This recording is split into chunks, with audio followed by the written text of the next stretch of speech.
Around 2 in the morning on Saturday, Erin Maye Quade started going into labor.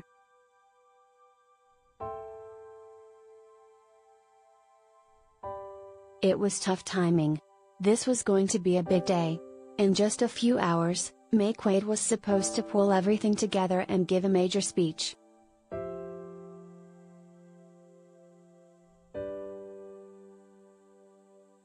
Maye Quade, 36, was running for state senate, but she first needed to win the endorsement of the Democratic Farmer Labor Party to be her party's nominee.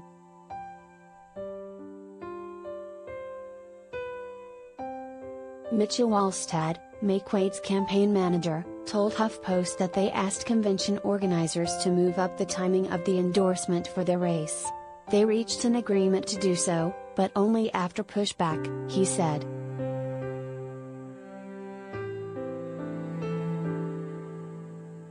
So we didn't feel as if there was any latitude to ask for any suspension of the endorsement, even though we would have preferred to do it at a different date, Walstad said.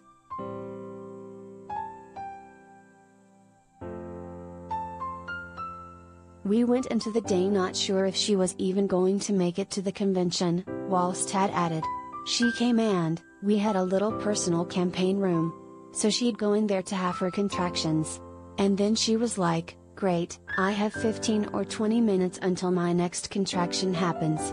So I'll go out and talk to delegates during this time trying to push through it.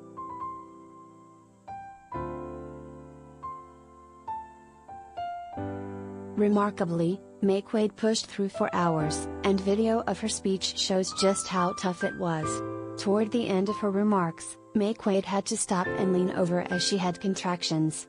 The crowd cheered in support.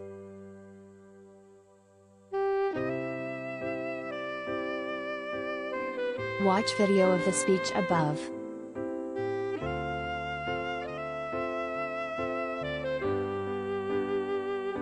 Maye Quade not only gave her speech while in labor, but she stayed for a question and answer session.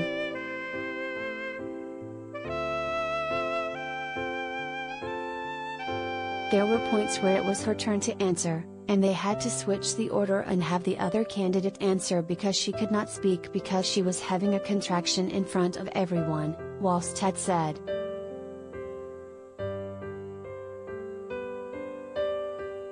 Maye Quade lasted through the first round of ballots, where delegates vote on who will be the nominee for the DFL, Minnesota's version of the Democratic Party. Her opponent, Justin Emmerich, received the most votes that round, although not with enough to win outright, but Maye Quade decided that she needed to go to the hospital and couldn't do the one-on-one work needed, personal conversations to persuade delegates to come to her side, to succeed in the second round. So she withdrew from contention.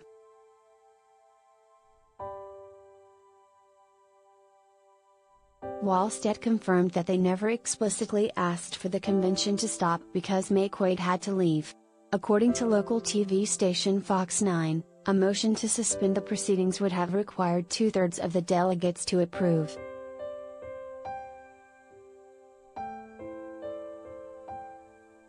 Maye Quade supporters said they were disappointed that the convention leadership didn't act on its own.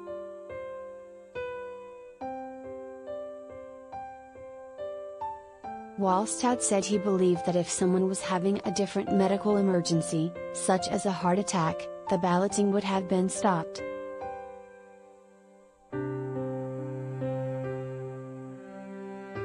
She was actively going to not be able to stand up anymore because she's giving birth and went to the hospital. And there was no such accommodation in the way that there would have been if someone had a different hypothetical emergency, Walstad said.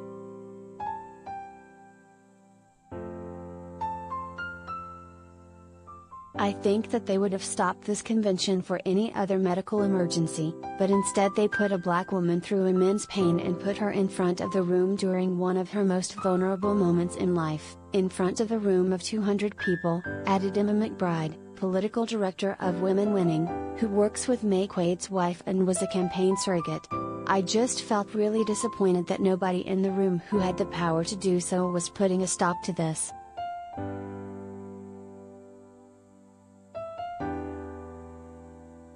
Maye Quade served in the State House from 2017 to 2019, just the third black woman to serve in the chamber.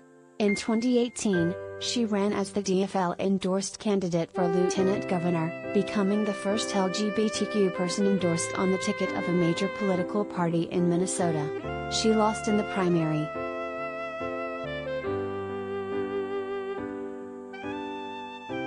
Minnesota has never had a black woman in the state Senate.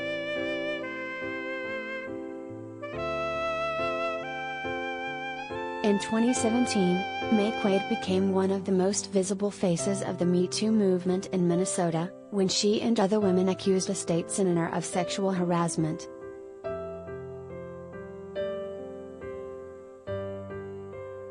After Maye Quade went to the hospital, Emmerich ran unopposed and won the DFL nomination. He tweeted about his victory on Saturday.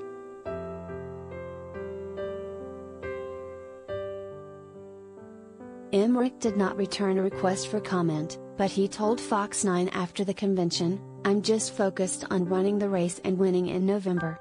At the end of the day, we want to make sure that we keep the seat in DFL hands."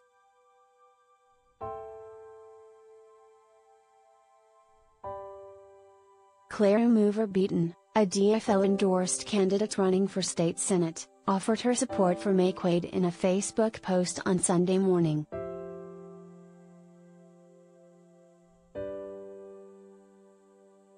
"It hurts me to see this very public display of a black woman pushing through pain, especially when the blatant disregard and dismissal of our pain has led to alarming rates of us dying during childbirth," she wrote.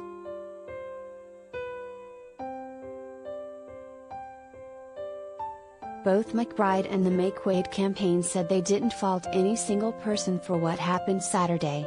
But they were disappointed that there wasn't a process to properly respond.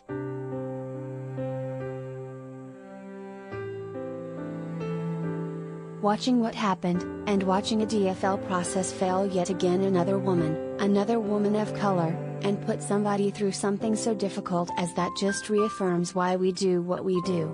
We need pro-choice women in all places where decisions are being made," McBride said.